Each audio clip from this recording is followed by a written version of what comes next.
Explore the power of culture and leadership in business. I'm Ryan McCarty. And I'm George Rogers, and we go live every week to learn from each other and hear from other experts about how to effectively champion our team members and ourselves. So join us live every Wednesday on our social networks or subscribe. You can listen to Apple, Spotify, and Google Podcasts. Now, let's champion your culture. Let's champion your culture. We're here. We're back. It's a Wednesday and we're on. And I hope we have some people showing up with us. And George, it's always great to see your beautiful face every Wednesday morning and just your smile. And even when shit's going on in life and business and work, you're always, man, not like that toxic positivity, but somehow you stay grounded, man. You're a very grounded person. You know, I just want to encourage you today on saying that, man. I appreciate that, man. I appreciate that. You know, it's a constant reminder. We always say this, Ryan, and a lot of people preach it, but very few do it, right? Show up. Yeah. And as easy as it is to show up, and that's been in my mind for the last 4 or 5 days, is George, just show up. Even when you don't feel like it, you know. Monday, I didn't feel like showing up for anybody. Like, I just wanted to rest. I had a long day, Super Bowl. I may have had, too much, visitation from Uncle Tito's. Uncle Tito's. But, yeah, man, you got to show up at the end of the day. Showing up for yourself. Mm-hmm. And it's not just showing up, it's how you show up, right? Showing up with empathy and kindness and care. And so that's been something that's been important to me. And something that I had to remind myself of is, George, don't just say you're going to show up. Actually show up. Well, I'm telling you, man, I've seen it. I notice it, bro. Like it's really obvious, man. And so you're doing a good job at it. And when you don't feel like showing up and you still do. And, I think that really does make a tremendous difference. Oh, P.S., by the way, last night, my daughter, Bria, many of you don't know this. Hey, Cassandra, what's up? Good morning. Hey, that's my sister. She might be my cousin, something. She family. Yeah, I mean, for sure, family. Yeah, Kenneth, what's going on? It's a really good morning to see you guys jump on with us today, for real. And so many of you don't know this, but I've got it now as of yesterday. I think it was really an amazing moment where I'm just like realizing my daughter just turned 30, yo. So I have a 30-year-old daughter and my other daughter, Brenna. So Bria turned 30 yesterday and Brenna's turning Happy 25. birthday. What's up, Bria? And then Brenna's turning 25 tomorrow. Wow. Man, you're just your Valentine. You got February is a huge month for you.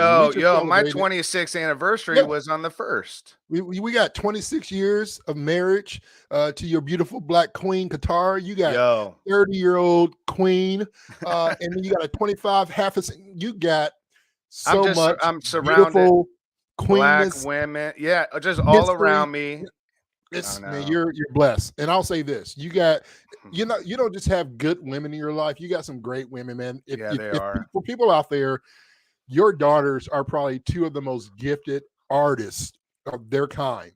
From music to photography to just pure art pieces, designing, and then Qatar, dude, she's a beast at what she does, the best probably at what she does for black women and women of color, their well-being and mental health. We talked about that a few weeks ago and how it's needed, and not just needed, the lack thereof for people of color and black women, and what your wife does in that space.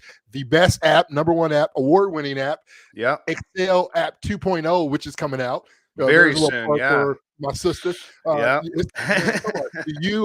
You could probably just go ahead and get a white horse and find a freaking desert in Arizona, because don't want to go overseas, or maybe you do, but just ride the white horse into the sunset, because you have you're right. Three of the most important people of that I've ever met, and impactful people. Thank you. And then they're kind too. They're not just out there. They're like, they're soft. They're humbled. So anywho, I'll start talking and bragging. They paid me a little bit on Instagram last night. You know what I'm saying? $5 a comment. Yeah, $5 per word. As you can tell, I'm keeping on throwing it on there. Nah, Shout I out to appreciate that. the McCarty family, the I McCarty appreciate that, man. household, and all the great things that's going on over there. Happy Yeah, thank you. everything.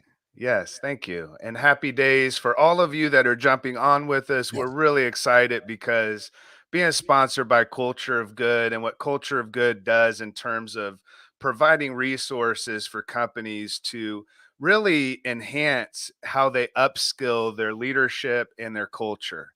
And really, that's all through development. We don't do just simple training, one offs. We want to really develop culture, develop people.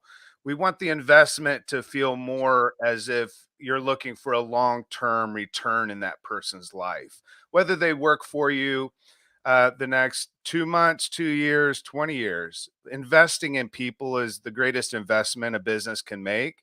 And in doing so, you build your culture, which Yeah. obviously people nowadays are really looking for even more and more since a pandemic.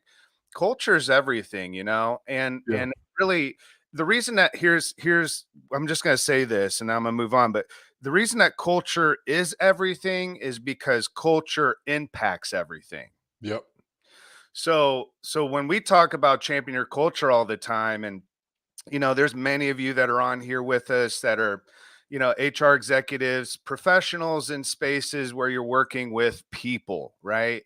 We're talking about going beyond a management mindset to really leadership, to understanding that the basis of everything that we do has to be supported, or the qualities of culture, all of it has to be supported and upheld by leadership. So anyway, Culture of Good, big shout out, got it right here. We've got so many different companies that are engaging with us right now because I think obviously, and also with Lighthouse, we want to give a shout out to Lighthouse and Ben Eubanks and the team there with George as well.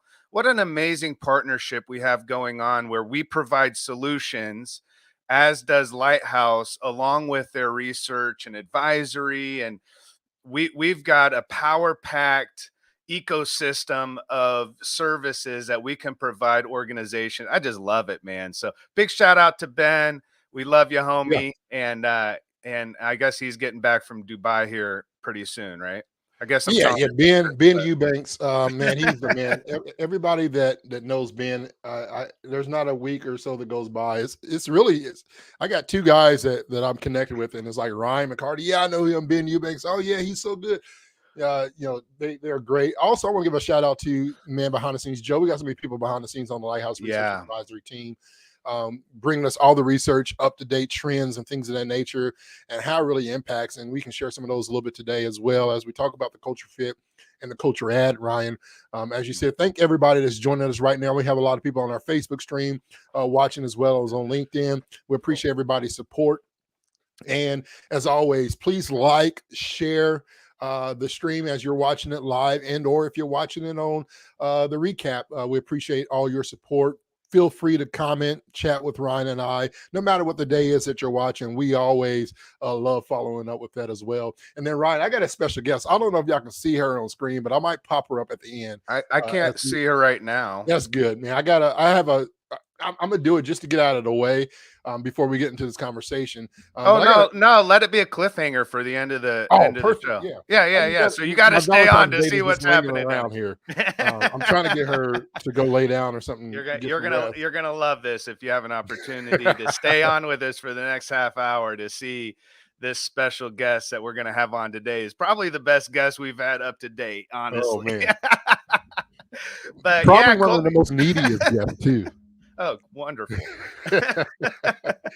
I shouldn't say that about her. She might get mad. Well, I guess we're co-hosts and not guests because we both of us are definitely way more needy than she is, I would imagine. But anyway, so the special guest is coming up, and we also have a segment that's coming up that we introduced last week called The Craziest Shit in HR. Really funny story today. Maybe not so funny, but pretty crazy. So that's coming up as well. But George, today's topic, culture fit versus culture ad, right? You hear culture. I heard culture fit for about a decade. a really important topic of how our hiring practices support the culture that is existing in the current realities, values, mission, vision that's there, right? Because you don't want to hire someone that is a what would be the opposite of a culture fit? Because a culture ad, all we're saying is we're enhancing the idea of a culture fit. What's I didn't even think about this. What would be unfit? What's a better word for When culture something doesn't unfit? fit, what do? Think about, that shirt that we try to put on them doesn't fit, or the jeans that you try to put on, or the piece. Have you ever tried to use So what are uh, you saying? We call it culture goodwill? it's a culture squeeze, bro. It's a culture force. If something doesn't fit, Yeah, you're forcing it, right? You're yeah. forcing it into a position that it doesn't really fit, or maybe it fits, but it's not the right piece. I remember, I'm not a huge Mm, handyman. Like, these yeah, hands are made for manis and petties, and to shake hands, like, that's what the tools, like hammers, and like, I'm OCD when it comes to pictures. I can do that, but anything like underneath the hood of a car, man, I'm not yeah. getting my hands dirty. It's just not who I am. But I remember this time where I got a couple of stories, but I know that there's been a situation where I used a screw that did not fit, and by did not fit, it went in, but it was real loose, Yeah. right? And so there's those types of things that it fits in there, but it's not tight, it's not the right Mm. position, right?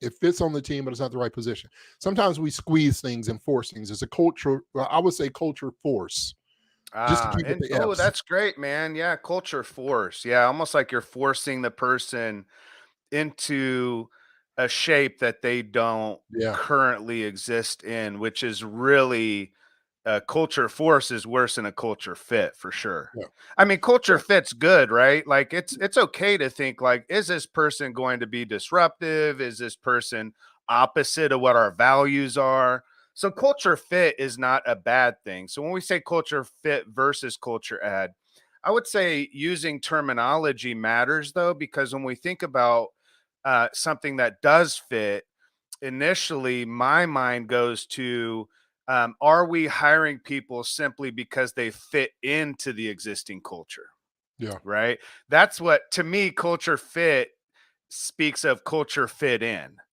So yep, it's almost the idea of not the negative force, but it's that underlining, like, okay, is this person going to be easy to work with because they're just like me? Do they think like me? Do they offer the same types of ideas that I have? So that obviously, as someone's hiring someone, it's really tempting to hire people that are going to support your ideas, support the way that you think about business. You don't initially want to hire someone and grow a team of a bunch of no people, but you also don't want to have a bunch of yes people, yeah, right? So, yeah, so it's really about this idea of thinking about our terminology and saying, culture ad is a better terminology because what it allows us to do is to be more innovative with our ideas, to have faster growth because we're bringing that diversity into that team, right? And we know that it's really important to have that.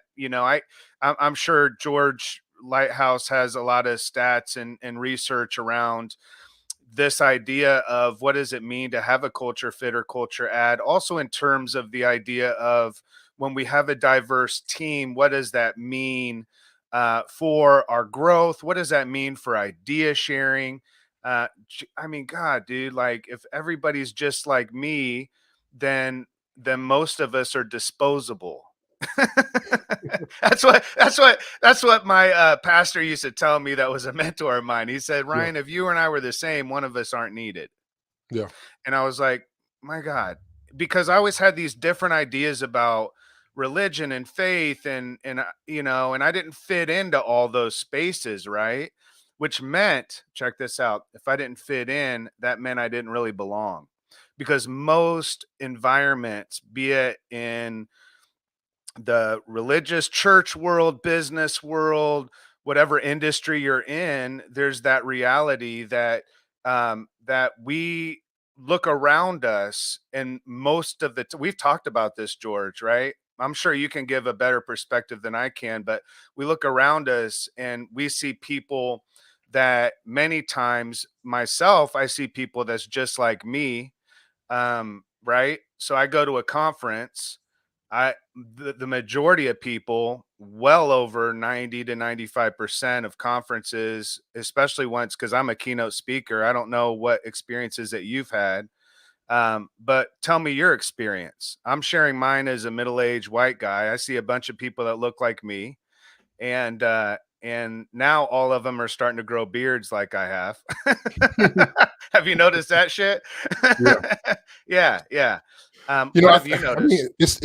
it's the challenge, right? I mean, we can go to um, anybody's website right now, look at their about page and their team, right, and look at what in terms of culture fit, culture add, and then we're talking about diversifying our leadership.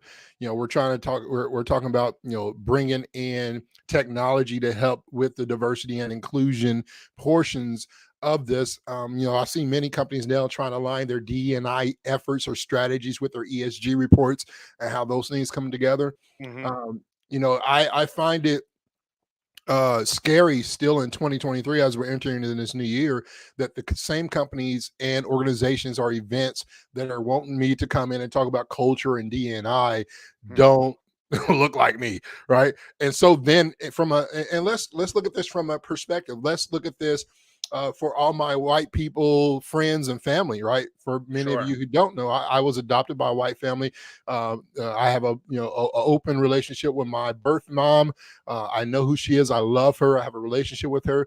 But if you say, "Hey, who's your dad?" I'm going to say Tim McNamee, right? That's my Yeah. pops. He's the one that Yeah. really was the man of my life and raised me. Him along with his wife, Kathy. And so when I talk about that, growing up in the inner city of a black inner city neighborhood of Indianapolis by a white couple who was my pastor, all too well as well. My life, I didn't see racism for a long time, and still until I started dating, right? I started Yeah. dating outside of my race. And then I understood why are these people looking at me? Or maybe they're not looking at me. Why are they looking at her? And so you get all these different looks. And so from childhood up to now, I thought of it as microaggressions. We talk about that, bring that word into this, right? Microaggressions. I'm Yeah.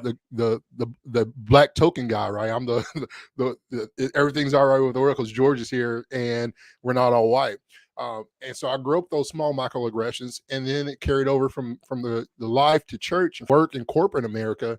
And when I travel, most of the audience at minimum 60%, 70% white. Yeah. And that's just in the nature of the beast. And unfortunately, you have to attend an all black or a black network or a black network event to see a strong statistic of those people. And so, coming to Nashville and even living in Atlanta for a short period of time in my life, that was always the surroundings unless I purposely found or went out. But So we can all go to a website. We can go to the top, 50 HR websites, top 50 HR tech companies, and we can look at the diversity of that and see what it is, right?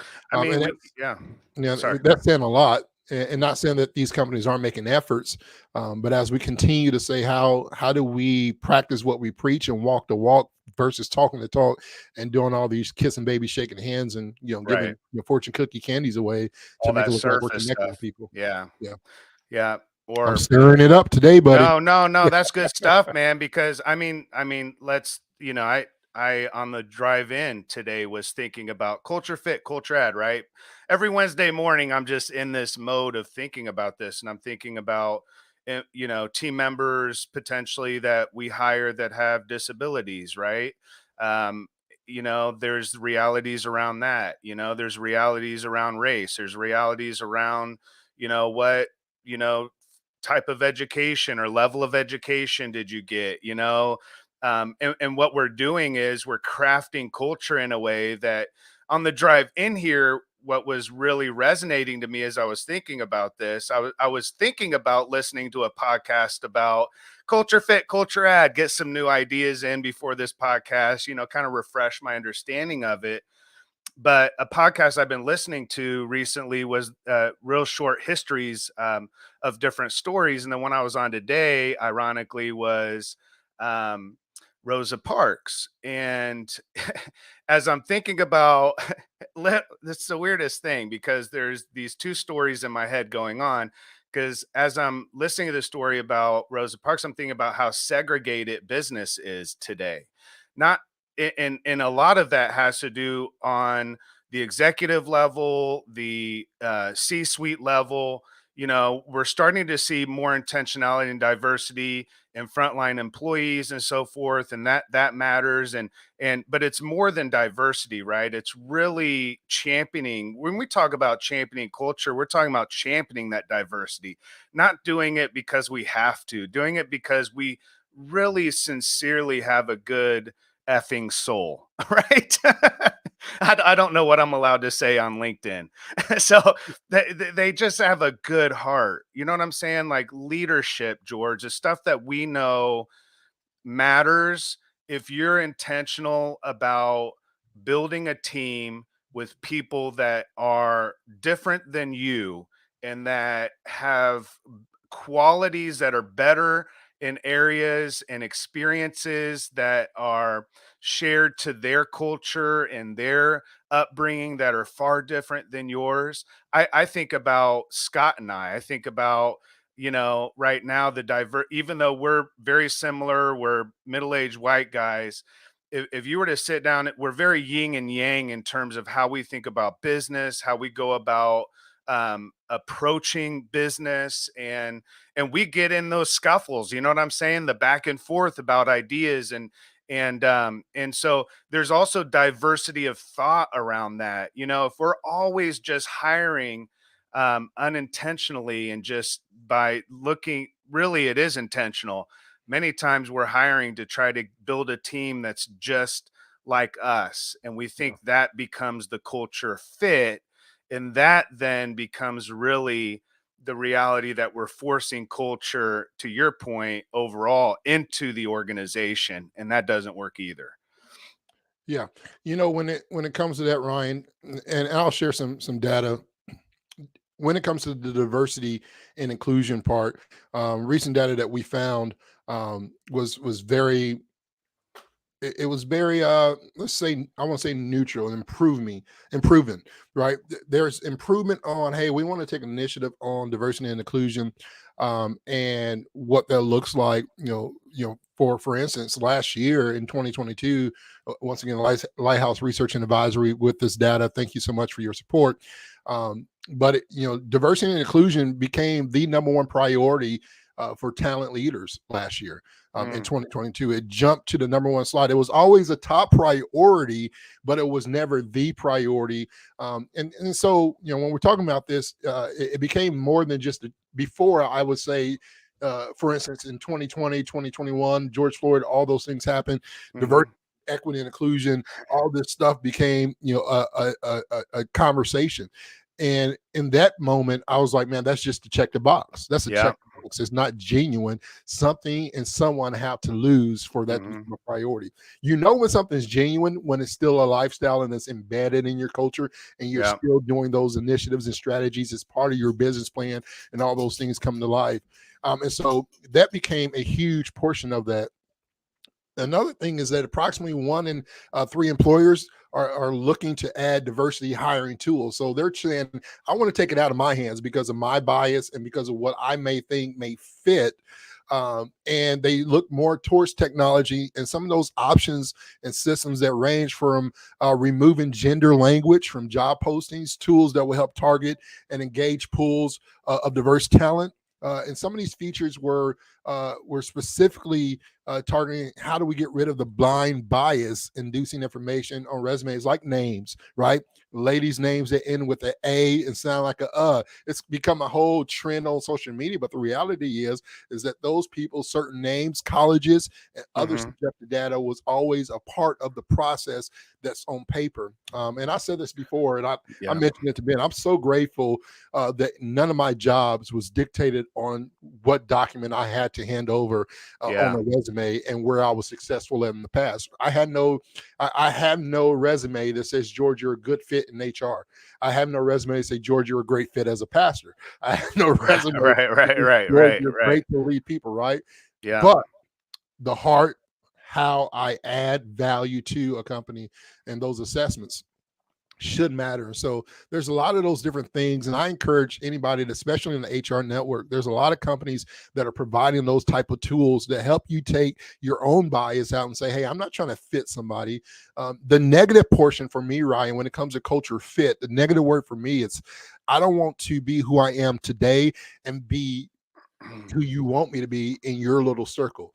The beauty of culture add, if there's a negative between the culture fit and culture add, and I know there's, we're saying culture fit is good if your culture is great, but don't try to fit me into something that is not great because you want me to look like you, act like you, and talk like you when I am black, brown, and beautiful, and I got other things. Right? Yes. The beauty with culture add is this, and I'll be done with the red. The culture add portion, why I love it so much, is because what you're saying is that, George, if you come on my team, Ryan, if I add you to my team, what you bring to the table matters so much that it's going to not only impact us internally, but it's going to impact all stakeholders. When we force people to fit in, they're getting into line with what you do. When you say, I want to add you to our team, it's because you bring value. And when you bring value to something, it not only impacts internally, but it also impacts the stakeholders externally, your customers and your clients, because now you have somebody that looks like them, speaks like them, and can understand what they're bringing to the table. So when it comes to selling a solution that your customer client needs, I have somebody that can relate to me. Love it, man. I just, as you were talking, I thought, this idea of hiring, right? The practices of how we hire, um, who we hire, and why we hire them is one of the greatest ways of reinforcing your culture, right? So if you look at your hiring practices is one of the key components of how you know what is being reinforced within the culture, right? So if I'm hiring people that are culture fits, that is the culture that is going to be existent within. And then as we're getting new clients, to your point, diverse clientele, uh, new employees, diverse employees wanting to work for us potentially. How are we reinforcing the culture is how we hire people.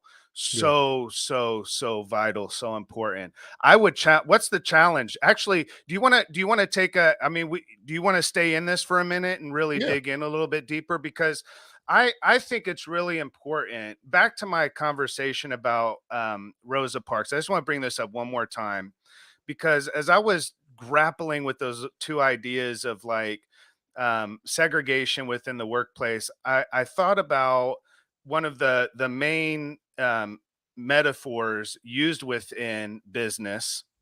And it kind of hit me as ironic as I was listening to the Rosa Parks documentary, or rather the podcast about her life and so forth, is this idea of, do we have the right people on the bus?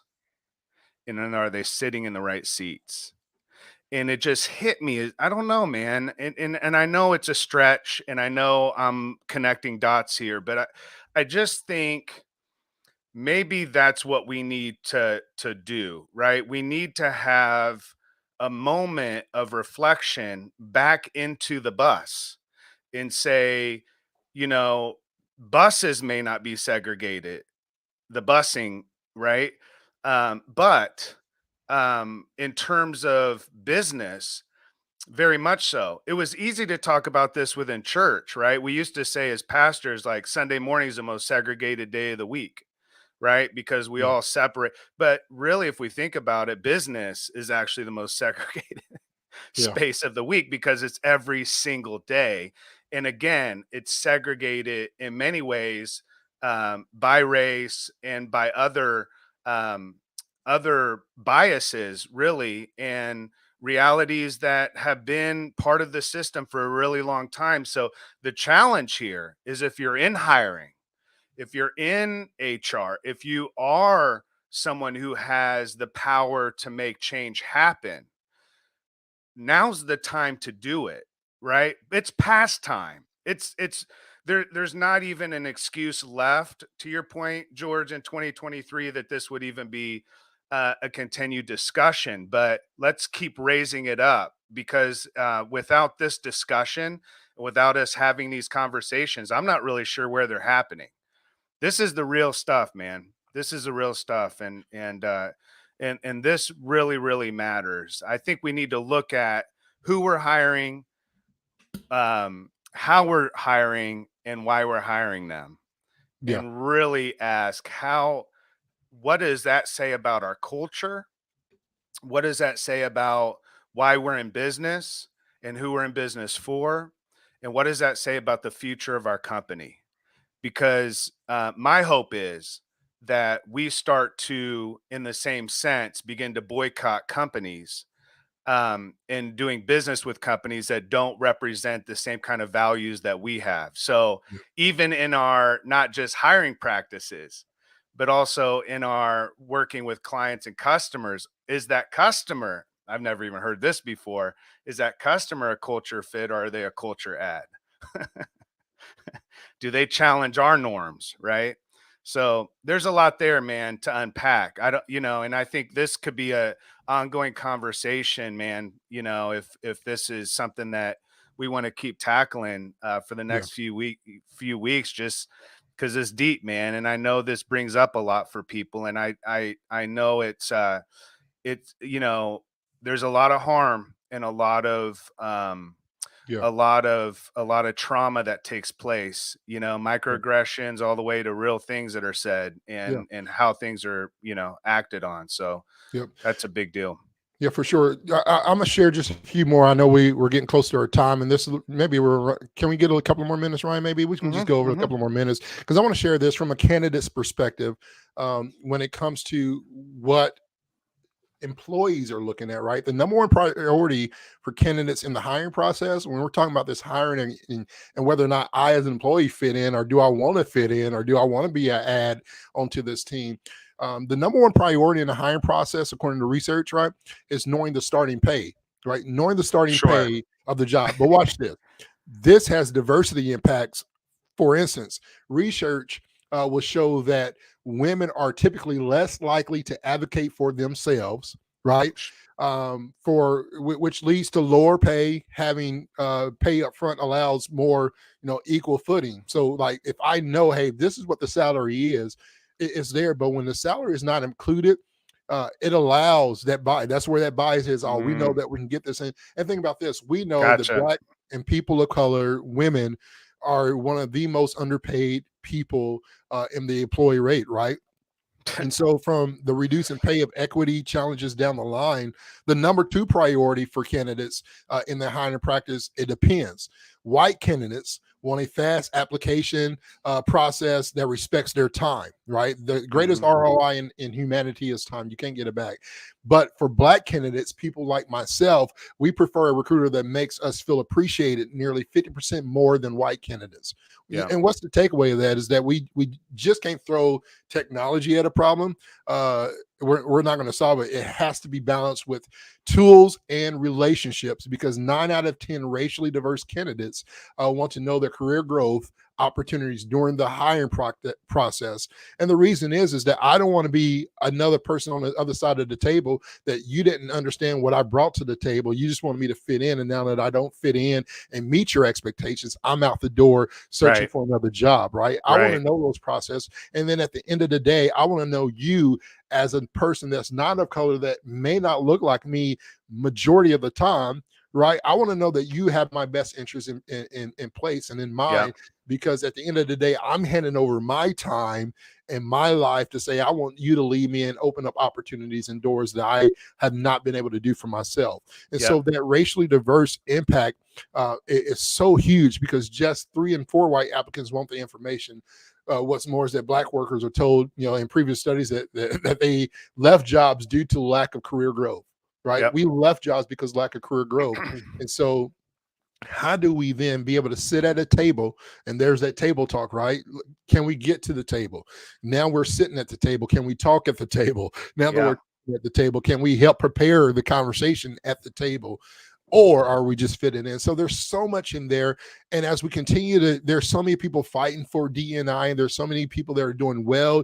Brian, you have been an advocate for this for so long.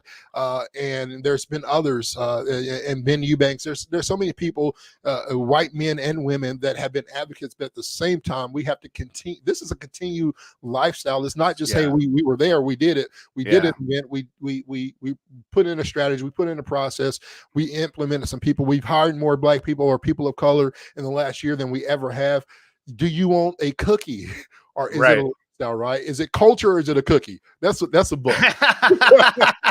My next book is coming. Is it a cookie, or is it a culture? Like, are you trying to, are you trying to make something sweet happen here, or is it a lifestyle? You say, listen, this is who we are, and by we, it's the culture of our business.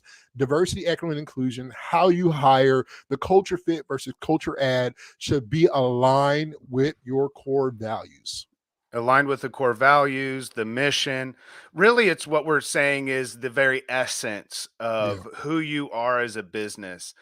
You know, what is that feeling that people get when they consider and what feeling do you get as you're listening to this podcast, as you're sitting at work today, or maybe you're listening on the way home, when you think about your own practices? Maybe you're challenged right now to say, you know what, I need to shift. I need to make some changes. I need to do some work. I would say there's a lot of resources out there. Don't point to the one black hire that you've had in the last year as the answer to all of your problems and questions that you have. Do your own work. Go on Google like you would as if you're learning anything else that you do in life. Google it, search it, learn. Do your work, get that internal work on your biases. We all have them. All of us have internal racism within us, that just ideas that have been embedded within society for so long, you know, and it's obvious many ways for us, if, you know, when we see it on social media, when it's glaring in our face, but when it's not glaring in our face, sometimes, you know, we have a lot of blind spots. So be aware of your blind spots. Look for those, right? Before you shift lanes, look for your blind spots. You might run into, you know, we're hurting people when we're not aware of how we're moving through life without taking the blinders off, right? Our peripheral, the ability to see in a wide scope, you know, and the way that many of us have come to understand how work and life and our worldview is based on obviously experiences, what we were taught. You know, it was the how we were raised, all of those things, mentors and so forth. The reality is, if you're an adult, you have the ability to think for yourself, think critically, open up your mind, allow yourself to understand that if you don't feel right about this conversation in terms of looking at your business and whether you're focused on culture add or culture fit, when you pull up your team, you know, image and who you have around you and who you look to for the support of your growth, and who you're hiring into top leadership positions, if you would not be really proud to throw, you know, the full scope of it out on the screen, there's work to be done. You know, George, I agree with you, and let's keep this conversation going, because without a doubt we need to be able to address this within business, because if we don't, the problem perpetuates. You know, and we can have we can picket, and we can have all the marches, and we can push for changes in society, but we understand that at the end of the day, business is how we move as a civilization, and business itself really upholds or it tears down systems. And it right now, I would say business overall, well into close to 99% of it, I would say, upholds systems that are not that still are challenging, and yet they're obstacles, and yet we have to do something about them, Yeah. right? And I would say it's up to us. And I'm speaking to us being, let's start with me saying, as a middle-aged white man, let's approach this from an understanding that we could actually do something and make something different. That's all. For sure. Yeah, man. For sure. Hey, we want to once again thank everybody for watching Champion Your Culture podcast. Always sponsored by Culture of Good. We appreciate everybody watching with us today. Ryan, do you want to end this on a funny note? I know we've been really intense in this conversation, and I want to say this as we end the topic, and Ryan and I, we love to have a good time. We love to have fun. We're just two people filled with a bunch of past hurt that's been healed and or still healing, but still want to bring joy not only into our lives and show up that way, but show up for you. All right, we can do the culture fit. Yeah, what did you say now?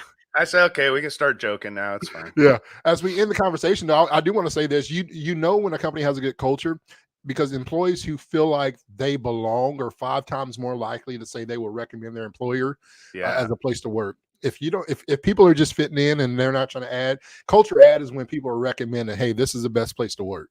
That's great. So, hey, we started a segment last week, and we're going to end the podcast today, I guess, on this segment. Once again, Champion Your Culture podcast, sponsored by Culture of Good. For more information, you can visit www.cultureofgood.com for all things leadership development, workplace culture, DEI, and belonging. And then you also can you get 2 of the best keynote speakers out there. You can now get Ryan and I for the price of 1. Two, man. You get 2 for 1 at your next event, and that can be workshop event. That can be if you have an event that you're looking for a keynote speaker or conference. We would love to be there for you. But on this episode, I was going to say, though, George, before I do this, if you have a challenge bringing up this DEI convo to your company, let George and I come on stage, and we'll do some back and forth, and and we'll have fun with it too. So it is a serious topic. But yes, we started the topic last week. And it is the craziest shit in HR. And I realize some of you aren't watching, and George was trying to explain what's going on the screen. It's really just a segment, kind of opening and closing, that has a glaring, character of doo-doo shit on the front with bug eyes. And so we're going to do the crazy. And what's ironic about this one, it actually applies very well today. So, all right, George, are you ready for it? I don't. Do you even know? You don't have a clue what's going on. I'm going to apologize in advance, but this is the craziest shit in HR.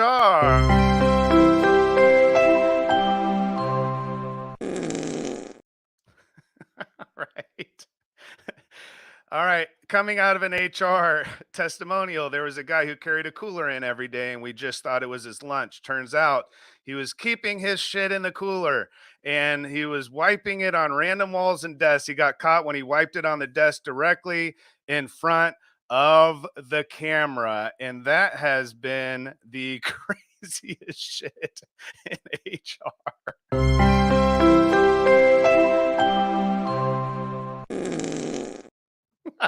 Oh my gosh. I am so sorry. I don't know. I don't know. I want to say this. What all my HR today. ladies and gentlemen out there. We love you. I don't know the shit y'all deal with. And I don't know how you deal literally. with it. No. Literally. No, I know. Oh, yeah. Yeah. It might be time if you're an HR. We might have to start getting these approved. It might be time if you're in HR to start considering microdosing LSD at work like they do in Cali, because I don't know how y'all survive, but we love you. We really do. And we're excited. Hey, we never got to see our special guest, man. Man, I might have to go see. She finally, let me give me 1 second. Hurry up, because she is. Yeah. And then I'll talk. So this is a really, interesting guest that I was introduced to, I would say about a year ago when they came into George's life, and today before the podcast, he had her in the room. So I just wanted to make sure that you saw the diversity of George's family here as we're talking about. This is definitely not a culture fit. Definitely, look. Who is And, this? hey, look at Coco. Look, This she is wants the microphone. Coco. Hey, Coco. Say hi to everybody. Give 'em a Hey, wave. Coco. We got a special guest on today. Oh my goodness, So yeah, yo. we got so the story behind this, Ryan, is that I got this golden doodle for my wife, and That's a and pinky doodle, my friend. she told me to go get her groomed and her hair done. So I thought it's Valentine's Day. You know, what better way to celebrate Valentine's Day than to get the dog's ears done. So Oh, I love it. yeah, she loves Oh, to be held. Coco. We love you, Coco. Everybody's hi. giving Coco some love. We love you. Hey, You can thank go you down. all for jumping on with us today. We really do love y'all. Check us out at culturegood.com. Get us on stage. If you have an event coming up, reach out to us. You know, I mean, we would have a blast on stage and also hit some topics that need to be talked about. So reach out to us, culturegood.com. George, I love you, man. All right, man. I love you too. Thank We'll see everybody for visiting. Yep. We'll see you next time on Champion Your Your Culture.